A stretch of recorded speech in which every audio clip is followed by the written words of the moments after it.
आज हम बात करेंगे रदरफोर्ड एटॉमिक मॉडल, जिसे अल्फा स्कैटरिंग एक्सपेरिमेंट के नाम से भी जाना जाता है। इसी मॉडल के आधार पर हम सबके सामने एटम का सही कॉन्सेप्ट क्लियर हुआ था। इस मॉडल को समझने से पहले हमें ये जानना बहुत ज़रूरी होगा कि उस समय जिस दौरान इस एटॉमिक मॉडल की डिस्कवरी की, यानी कि 1911 में, तब लोगों को या एटम के बारे में क्या नॉलेज थी।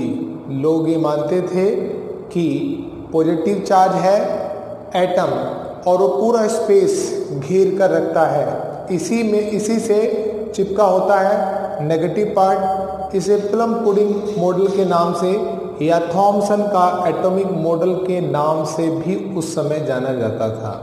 लेकिन अल्फा स्कैटरिंग मॉडल ने ये प्रूव कर दिया कि एटम का सही मायने में मॉडल ऐसा नहीं है। और क्या है, यही जानने की कोशिश, यही समझने के लिए हम पढ़ते हैं रदरफोर्ड का gold foil experiment, alpha scattering experiment.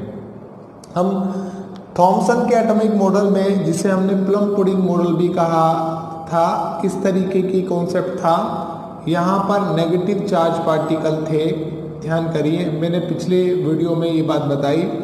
और ये जो नेगेटिव चार्ज पार्टिकल थे, इन्हें हमने इलेक्ट्रॉन बोला। और ये जो बाकी डेंसर पार्ट है अंदर का, पीडेबल पार्ट रेड कलर का जो होता है, ये पॉजिटिव। और इस पॉजिटिव पार्टिकल में उस समय की नॉलेज के हिसाब से इस पॉजिटिव पार्टिकल में ये इलेक्ट्रॉन इस तरीके से चिपके होते हैं। इसी कॉन्सेप्ट को रदरफोर्ड ने ये ध्यान में रखा कि नेगेटिव पॉजिटिव चार्ज किस तरीके से न्यूट्रलाइज करते हैं, और उनके दो स्टूडेंट के साथ में ये एक्सपेरिमेंट किया उन्होंने। अब हम आगे की बात को समझने की कोशिश करते हैं कि जो अल्फा स्कैटरिंग मेथड है, इसके डायग्राम को पहले देखते हैं और फिर डायग्राम के बाद इसके ऑब्जर्वेशन को हम जानेंगे।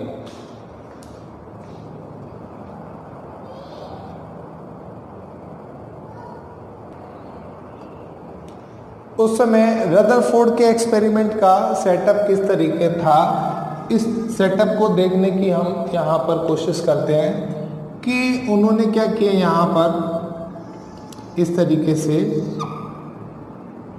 एक स्फीयर नुमा जो फ्रेमवर्क बनाया, और उस फ्रेमवर्क के अंदर एक गोल्ड फॉयल को फिट किया। यहाँ पर इस फ्रेमवर्क के अंदर उन्होंने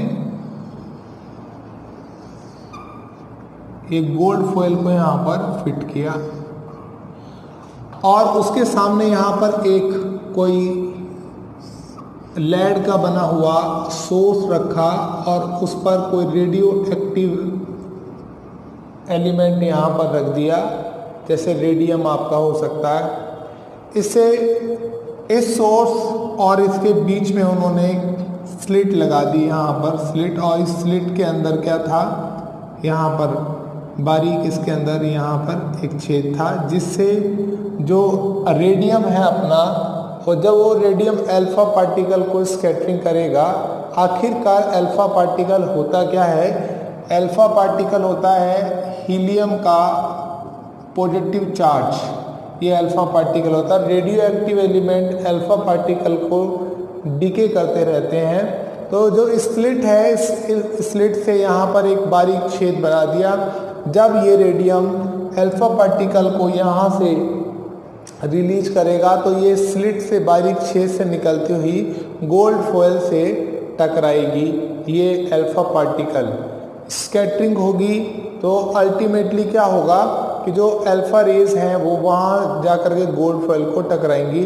उसके जो एंड साइड पर, यानी कि इस साइड पर, यहाँ पर एक फ्लोरोसेंट मटेरियल जैसे ZNS, यहाँ ZNS की यहाँ पर एक कोटिंग उन्होंने यहाँ पर कर दी, जिससे जो बम्बार्डमेंट है अल्फा पार्टिकल की, यहाँ पर लगातार डिटेक्टर के थ्रू हमें यहाँ पर डिटेक्ट हो जाती है।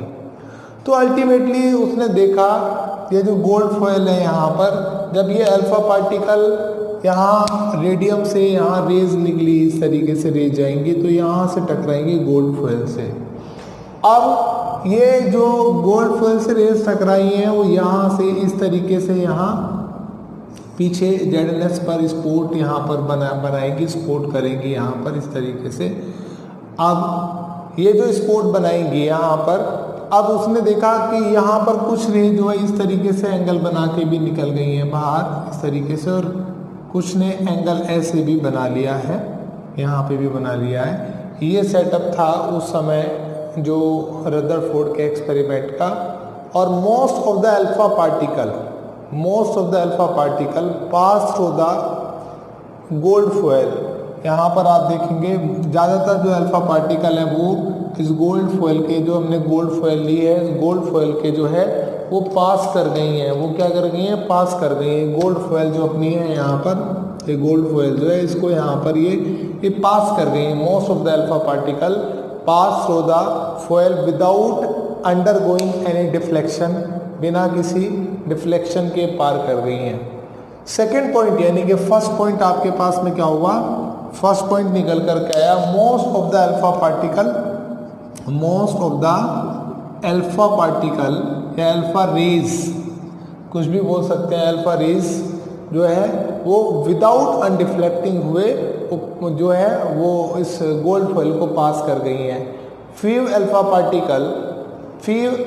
अल्फा पार्टिकल अब जो कितनी कुछ, जैसे हम इसकी क्वांटिटी हम बोल सकते हैं सेकंड वाले में यहाँ पर कि जो इसकी क्वांटिटी थी ओनली 0.14% थी, यानी कि ये कह सकते हैं आप आसानी से कि केवल 14 अल्फा पार्टिकल 10,000 में से ये इस 0.14 का मतलब है केवल 10,000 में से जो रेज है वो 1 डिग्री पर डेविएट हो रही थी, 1 डिग्री पर डेविएट हो रही थी। यानी कि few alpha particle underwent deflection through small angle, और वो एंगल कितना था? 1 डिग्री। कितना था? 1 डिग्री। थर्ड पॉइंट हमारे पास आता है very few were deflected back through an angle 90 degree. Only one कह सकते हैं कि आप देखो मैंने एक दिखाया है तो करीब थर्ड पॉइंट में जो निकल के आया 1 आउट ऑफ 20,000 यानी कि बहुत कम थी जो 90 डिग्री का एंगल बना करके वहाँ से ऐसे आई और 90 डिग्री का एंगल बना करके ये जो एंगल है 90 डिग्री का एंगल बना करके जो डिफ्लेक्टेड हुई। ये हमारे पास 3 बेसिकली रदरफोर्ड एक्सपेरिमेंट के जो हमारे पास ऑब्जर्वेशन थे। फर्स्ट, जो most of the alpha particle जो होती हैं वो सीधी निकल जाती हैं और पार निकल जाते हैं गोल्ड फॉयल के। ओनली 0.14% जो होती हैं 0.1% जो होती हैं वो केवल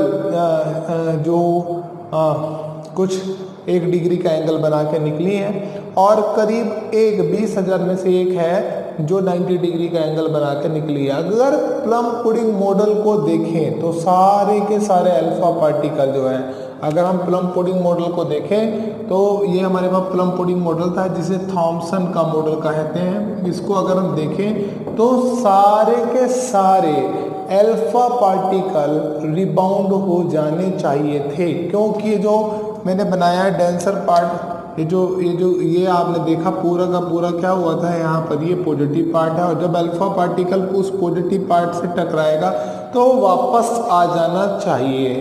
तो कंक्लूजन ऐसा, मगर ऐसा यहाँ पर ऑब्जर्वेशन हुआ नहीं है। तो अगर हम इस बात को माने कि पॉजिटिव पार्टिकल पूरे डेंसर पार्ट पूरे एटम को घेरे हुए है और केवल जो सीड है, तो वो बात कहीं ना कहीं हमें गलत सिद्ध होगी। मगर रदरफोर्ड के जो 3 ऑब्जर्वेशन की ज़्यादातर अल्फा पार्टिकल जो होते हैं वो सीधे निकल जाते हैं। केवल 10,000 अल्फा पार्टिकल में से 14 जो है 1 डिग्री का एंगल बनाते हैं, 1 डिग्री का एंगल बनाते हैं, और केवल 1 आउट ऑफ 20,000 में से 90 डिग्री का एंगल बनाते हैं। ये जो आपके पास 3 ऑब्जर्वेशन थे, इन 3 ऑब्जर्वेशन से क्या कंक्लूजन निकलता है? हम उस पर बात करते हैं। पहला तो कंक्लूजन आपके पास में ये निकल के आता है कि since most of the alpha particle pass through the foil without undergoing any deflection there must be sufficient empty space. तो पहला पॉइंट जो आपके पास निकल के आया वो ये आया कि ज़्यादातर एटम का जो पार्ट है वो है एम्प्टी स्पेस। क्या है वो? एम्प्टी स्पेस है। एटम का ज़्यादातर भाग क्या है? वो खाली है। और second, since few alpha particle were deflected through small angle 1 degree angle, particle were positive charge, यानी कि कहीं ना कहीं सेंटर या कहीं पर भी ऐसा कोई पॉजिटिव चार्ज पार्टिकल है जिससे वो टकराता है। These could be deflected only some positive body present within the atom. The alpha particle deflected were those which pass a very close to positive body. जो टकराया है इस पॉजिटिव पार्ट से और कुछ एंगल यानी कि 1 डिग्री एंगल बनाया है 10,000 में से वो करीब 14, यानी कि जिसका जो रिजल्ट है 0.14% है, वो जो टकराया है कि some positive body present within the atom. Atom में कुछ ऐसी बॉडी प्रेजेंट है जिस पर पॉजिटिव चार्ज है, क्योंकि अल्फा के ऊपर भी alpha helium positive charge particle है। हीलियम एटॉमिक नंबर 24 होता है और इलेक्ट्रॉन कितने होते हैं? 2। प्रोटॉन कितने हुए? 2। न्यूट्रॉन आपके पास कितना हुआ? आपके पास 4 - 2, यानी कि सिंपल सी बात है 2। अब ये इलेक्ट्रॉन तो चले गए, इस पर तो 2 पॉजिटिव आ गया, तो केवल आपके पास में जो पॉजिटिव पार्ट है आपके पास में, और प्रोटॉन की संख्या 2 है, यानी कि न्यूट्रॉन पर तो कोई चार्ज होता नहीं है।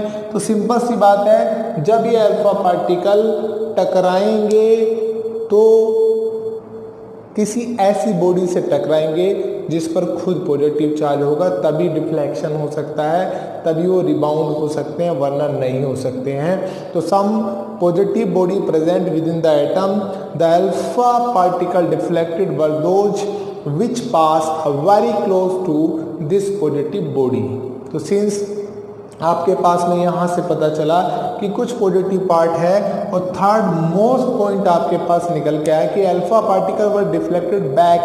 Alpha particle were heavy particle, those could be deflected back only when they strike some behaviour body inside the atom, यानी कि जो टकरा कर वापस आ रहे हैं, जो बिल्कुल हमें प्रूव कर रहे हैं, पॉइंट को बिल्कुल क्लियर कर रहे हैं कि कुछ बॉडी से स्ट्राइक हो रहा है जो हमारे पास एंगल बन रहा है, पर उसका साइज बड़ा स्मॉल है। तो इसी को फोर्थ पॉइंट पर हम यहाँ पर समझा सकते हैं कि the number of alpha particle deflected back in very small quantity, this show that heavy body present in the atom must be occupy a very small volume. यानी कि सिंपल सी बात है कि जो पॉजिटिव बॉडी से जो टकरा रहा है और वो पॉजिटिव पार्ट